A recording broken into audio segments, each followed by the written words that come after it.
সুপ্রিয় শিক্ষার্থী, police line school and কলেজের আজকের অনলাইন ক্লাসে তোমাদের সবাইকে স্বাগতম। প্রিয় শিক্ষার্থী, আমি মোহাম্মদ শফিকুল ইসলাম, সহকারী অধ্যাপক, police line school and college, Rangpur. প্রিয় শিক্ষার্থী, আজকে আমরা যে পাঠটি নিয়ে আলোচনা করব তা হচ্ছে ব্যবসায় সংগঠন ও ব্যবস্থাপনা প্রথম পত্র, অধ্যায় দ্বিতীয়, বিষয় হচ্ছে ব্যবসায় পরিবেশ।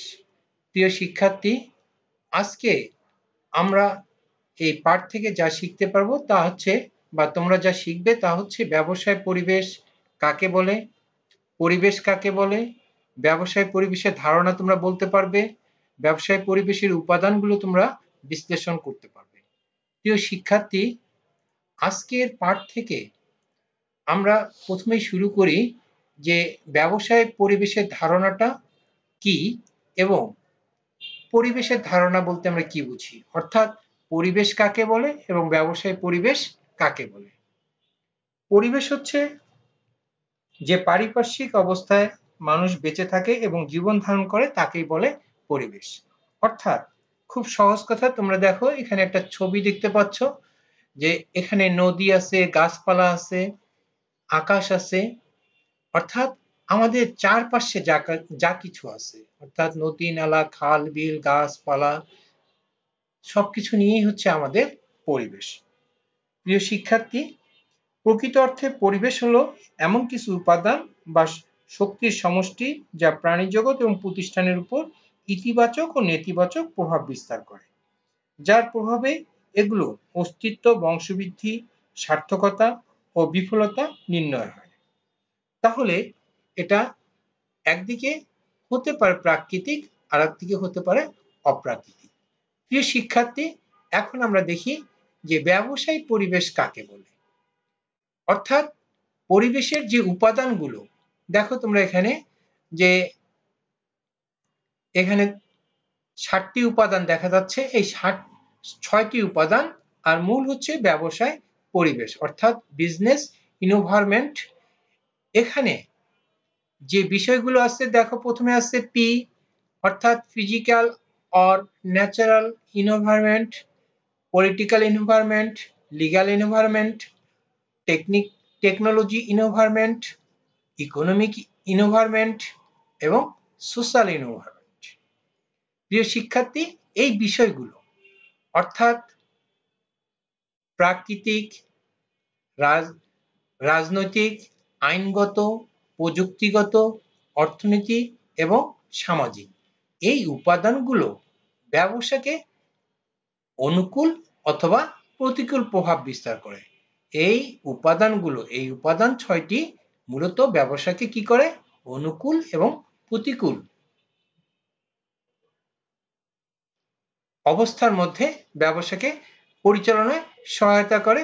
আবার কখনো কখনো প্রতিকূল মানে কি, নেগেটিভ হয়, এর প্রভাব নেগেটিভ হয়, কখনো কখনো এগুলো আবার পজিটিভ হয়। প্রিয় শিক্ষার্থী, আমরা এবার মূল পাঠে যাই। তার আগে আরেকবার আমরা দেখে নিই যে ব্যবসায় মূলত পরিবেশ কাকে বলে, যে মানুষের বা আমাদের চারপাশে যা কিছু আছে, নদী, নালা, খাল, বিল ইত্যাদি নিয়েই হচ্ছে আমাদের পরিবেশ। আর ব্যবসায় পরিবেশ কাকে বলছি আমরা, যে পরিবেশের যে উপাদানগুলো, এখানে যে ৬টি উপাদান তোমরা লক্ষ্য করছো, এই ৬টি উপাদানের অনুকূল এবং প্রতিকূল প্রভাবকেই বলা হয় ব্যবসায় পরিবেশ। প্রিয় শিক্ষার্থী, এখন আমরা একটু দেখি যে মূলত যে ৬টি উপাদান আছে, সেই ৬টি উপাদান হচ্ছে, দেখো ১ নম্বর আছে, আমরা একটু আগে ইংরেজিতে বলছি, এখন বাংলায় বলছি, যে প্রাকৃতিক পরিবেশ, ২ নম্বর অর্থনৈতিক পরিবেশ, ৩ নম্বর সামাজিক পরিবেশ, ৪ নম্বর রাজনৈতিক পরিবেশ, ৫ নম্বর প্রযুক্তিগত পরিবেশ এবং সর্বশেষ হচ্ছে আইনগত পরিবেশ। তাহলে এই ৬টি উপাদান, পরিবেশের এই ৬টি উপাদান কখনো কখনো ব্যবসাকে কি করে, আমরা বলছিলাম যে কখনো অনুকূল প্রভাব বিস্তার করে, আবার প্রতিকূল প্রভাব বিস্তার করে। এর ফলে কখনো আমাদের ব্যবসায়ের সাথে যারা জড়িত তখন কখনো তারা ভালো অবস্থানে থাকে, আবার প্রতিকূল হলে তখন তারা ব্যবসায়িক ক্ষতির সম্মুখীনও হতে পারে। প্রিয় শিক্ষার্থী, তাহলে আমরা এই ৬টি উপাদান বিস্তারিত একটু আলোচনায় যাই। প্রথমে আসি আমরা প্রাকৃতিক পরিবেশ। প্রিয় শিক্ষার্থী, তোমরা দেখতে পাচ্ছ পাহাড় আছে, নদী আছে, তারপর সাগর আছে এবং এখানে একটা স্টিমার লক্ষ্য করা যাচ্ছে। তাহলে এখন আমরা দেখি যে প্রথমে আসি যে ভূপ্রকৃতি। ভূপ্রকৃতি মানে কি? জমির গঠন, অর্থাৎ কোথাও নদী আছে, কোথাও পাহাড় আছে, কোথাও সমুদ্র আছে, কোথাও সমতল ভূমি আছে। আবার দেখো যে মৃত্তিকা মানে কি? মাটি। কোথাও মাটি উর্বর, কোথাও মাটি অনুর্বর। আবার কি আছে? জলবায়ু। জলবায়ু মানে কি? কয়েক বর্ষের গড় আবহাওয়াটাই হচ্ছে জলবায়ু। এখন দেখো নদী, সাগর, নদী, বন, বনানী, তারপর প্রাকৃতিক সম্পদ, দেশীয় অবস্থান এবং দেশের আয়তন, এই সবগুলো মিলেই হচ্ছে প্রাকৃতিক পরিবেশ। এখন এগুলো যেখানে অনুকূল আছে, যেখানকার ভূপ্রকৃতি ভালো, মাটি ভালো, জলবায়ু ভালো, যেখানে সাগর আছে, বন বনানী আছে, প্রাকৃতিক সম্পদের প্রাচুর্য আছে, সেই জায়গাটায় সহজেই শিল্প এবং কৃষি শিল্প এগুলো গড়ে উঠতে পারে, সেখানে অনুকূল প্রভাব বিস্তার করতে পারে। আবার এই সুবিধাগুলো যেখানে নেই, সেটা কি হবে? প্রতিকূল পরিবেশ লক্ষ্য করা যেতে পারে।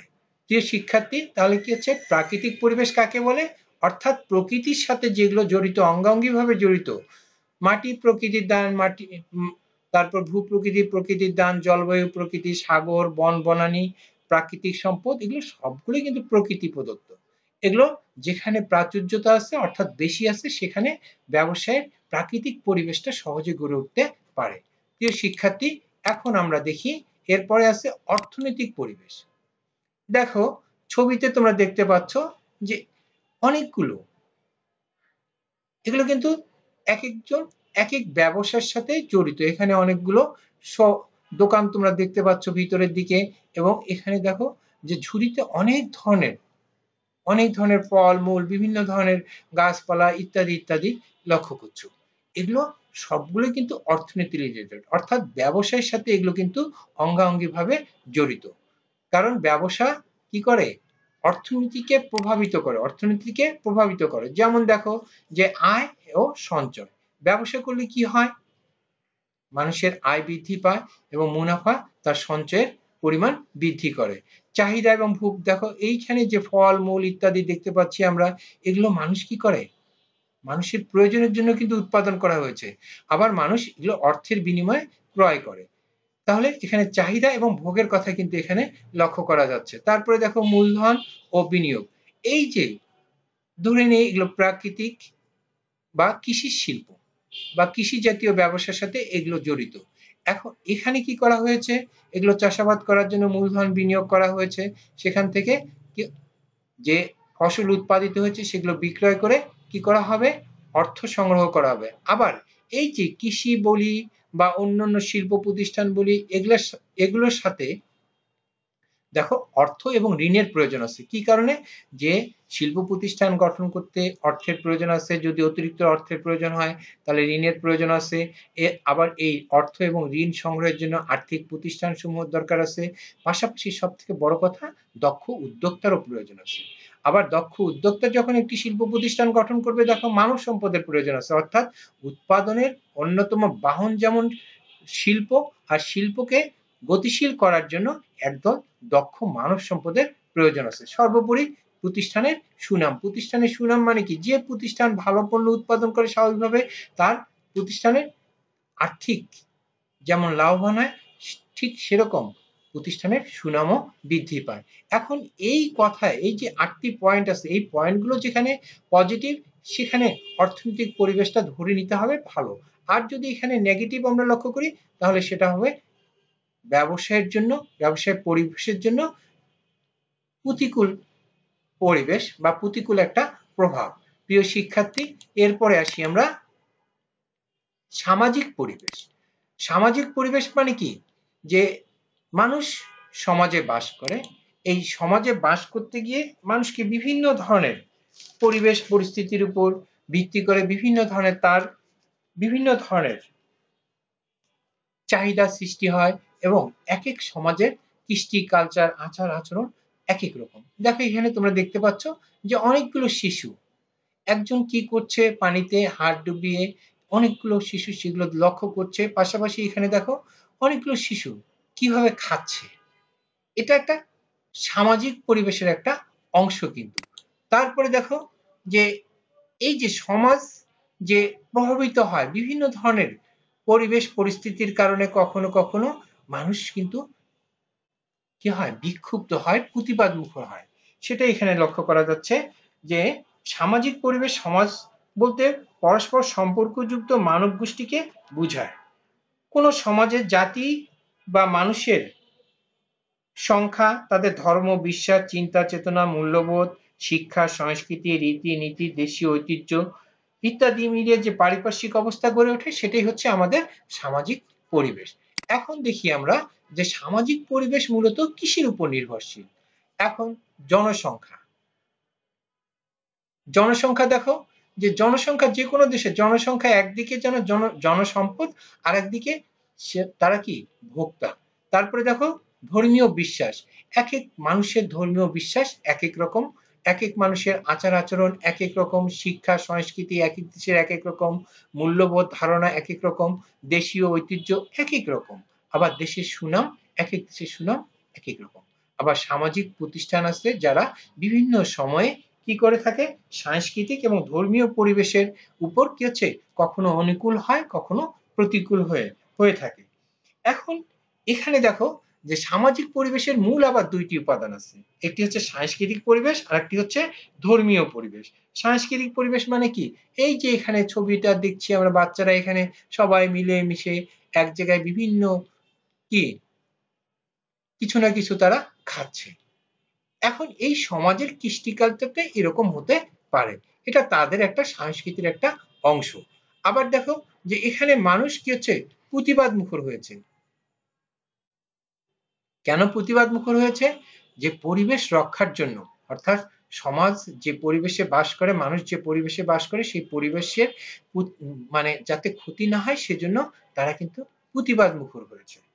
এখন আবার দেখো পাশাপাশি যে ধর্মীয় বিশ্বাস অর্থাৎ যে মুসলমানদের জন্য বিভিন্ন ধরনের ধর্মীয় উৎসব আছে, যেমন রোজা আছে, নামাজ আছে, তারপর হজ আছে, জাকাত আছে, এগুলো মানুষের মুসলমানদের ধর্মীয় বিশ্বাস। আবার খ্রিস্টান বলি, হিন্দু বলি, তাদের এক এক ধরনের ধর্মীয় উৎসব আছে, তাদের এক এক ধরনের আচার আচরণ আছে।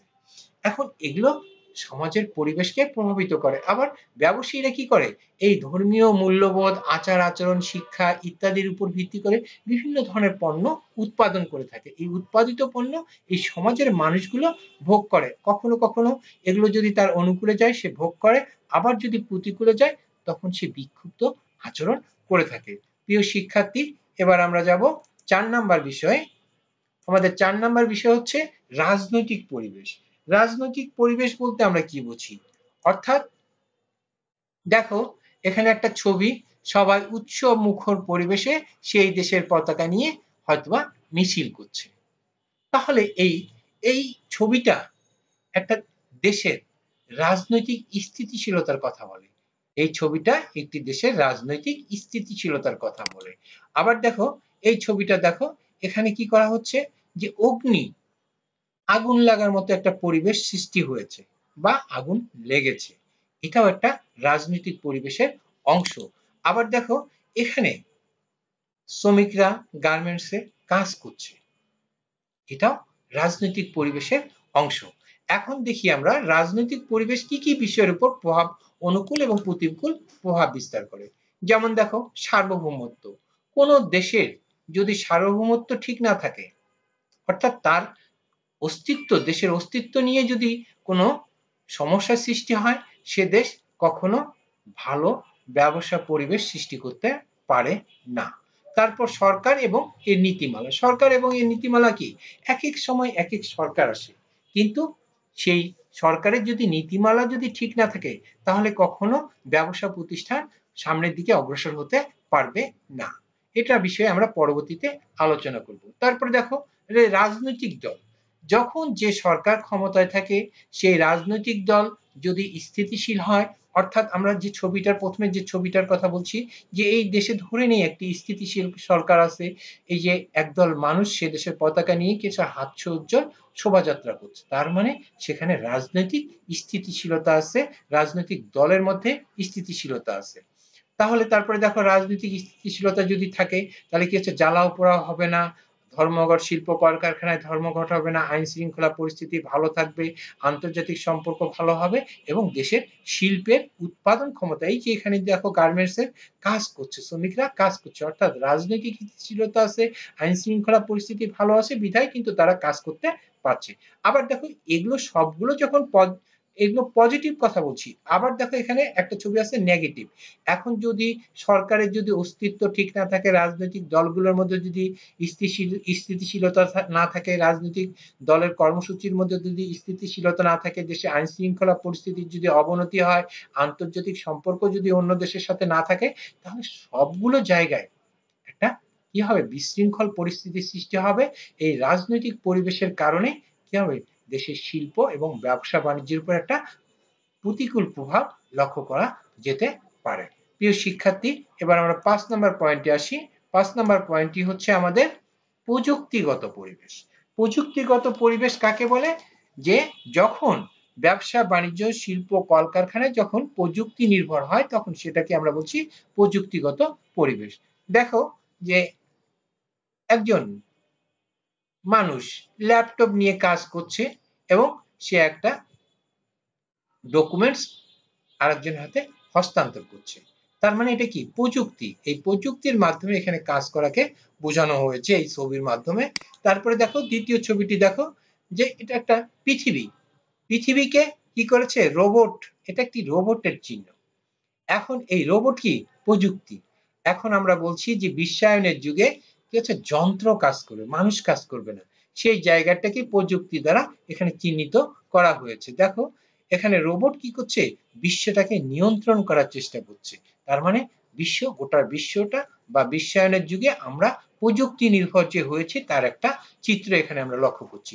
তারপরে দেখো যে এখানে দেখো যে এটি প্রযুক্তি নির্ভর শিল্প প্রতিষ্ঠানের একটা অংশ দেখা যাচ্ছে, কারখানার একটা অংশ দেখা যাচ্ছে। প্রিয় শিক্ষার্থী, এখন তোমরা লক্ষ্য করো যে বিজ্ঞান ও কারিগরি শিক্ষা, অর্থাৎ যে দেশে বিজ্ঞান এবং কারিগরি শিক্ষা যত বেশি উন্নত হবে, সে দেশ বিজ্ঞান প্রযুক্তি ব্যবহারে তত বেশি স্বয়ংক্রিয় হবে এবং তারা উন্নত প্রযুক্তি ব্যবহার করবে এবং উন্নতি প্রযুক্তি সমূহ উদ্ভাবন করবে। পাশাপাশি যদি কোনো দেশের প্রযুক্তি না থাকে, তাহলে তারা প্রযুক্তি আমদানি করবে। এই সবগুলো যদি কোনো দেশ যদি এই সবগুলো প্রযুক্তি, তার শিল্প কল কারখানা, ব্যবসা বাণিজ্য প্রতিটা সেক্টরে যদি প্রযুক্তি নির্ভর হয়, তাহলে সে দেশ কি হচ্ছে, ব্যবসা বাণিজ্যে দ্রুত অগ্রসর হতে পারবে। আর যদি কোনো দেশ বিজ্ঞান শিক্ষা বলি, প্রযুক্তির ব্যবহার থেকে বলি, উন্নত প্রযুক্তির ব্যবহার বলি বা প্রযুক্তি আমদানির ক্ষেত্রে যদি তেমন কোনো অগ্রগতি লক্ষ্য করা না যায়, তাহলে সে দেশ কখনোই প্রযুক্তির দিক দিয়ে অগ্রসর হতে পারবে না এবং সেখানে ব্যবসায় পরিবেশের উপর একটা বিরূপ প্রতিক্রিয়া বা প্রতিকূল প্রভাব বিস্তার করতে সে সক্ষম হবে। তাহলে কি হচ্ছে, ডে বাই ডে, দেখো ডে বাই ডে প্রতিটা শিল্প প্রতিষ্ঠান, প্রতিটা মানুষ, এই যে আমরা ক্লাস নিচ্ছি কিসের মাধ্যমে, কম্পিউটারের মাধ্যমে, এবং অনলাইনে ক্লাস হচ্ছে কিসের মাধ্যমে, প্রযুক্তির মাধ্যমে। তাহলে দেখো যে এই যে প্রযুক্তি নির্ভরের ফলে এই প্রতিকূল অবস্থার মধ্যেও কিন্তু আমরা আমাদের পড়াশোনা চালিয়ে যেতে পারছি। প্রিয় শিক্ষার্থী, তাহলে তোমরা দেখো যে প্রযুক্তি মানুষকে অনেক দূরে উন্নতির চরম শিখরে নিয়ে যেতে সক্ষম হবে। আর যারা প্রযুক্তি এখনো উদ্ভাবন করেনি বা আমদানি করেনি, তারা কিন্তু সেই সুবিধা থেকে বঞ্চিত হচ্ছে ডে বাই ডে। প্রিয় শিক্ষার্থী, এবার আমরা সর্বশেষ যে পয়েন্টটি আছে সেটি হচ্ছে আইনগত পরিবেশ। আইনগত পরিবেশ মানে কি, ব্যবসা প্রতিষ্ঠান পরিচালনা করতে গেলে আইন মেনে তাকে ব্যবসা পরিচালনা করতে হয়। প্রিয় শিক্ষার্থী, দেখো এখানে কি আছে, যে আমরা আইনের যে ল আছে, ল ইনফোর্সের কথা বলছি, ল এর কথা বলছি। এখানে একটি পাল্লা দেখছো, যেখানে কি করা হয়, আইন মানে কি, সব কিছু সমান দৃষ্টিতে বিচার বিশ্লেষণ করার চিত্রটা এখানে দেখানো হয়েছে এবং এই চিত্রের মাধ্যমে আমরা কোন কোন বিষয়গুলো আইনের মাধ্যমে প্রয়োগ করতে পারি। যেমন ব্যবসা কিসের উপর নির্ভরশীল? দেখো সবগুলোই। বাণিজ্যিক আইন কিসের সাথে জড়িত? ব্যবসায়ের সাথে জড়িত। শিল্প আইন কিসের সাথে জড়িত? ব্যবসায়ের সাথে জড়িত। পরিবেশ আইন মানে কি? যারা ব্যবসা প্রতিষ্ঠান গঠন করবে তারা পরিবেশের উপর কতটুকু অনুকূল প্রভাব বিস্তার করবে, কতটুকু প্রতিকূল প্রভাব বিস্তার করবে।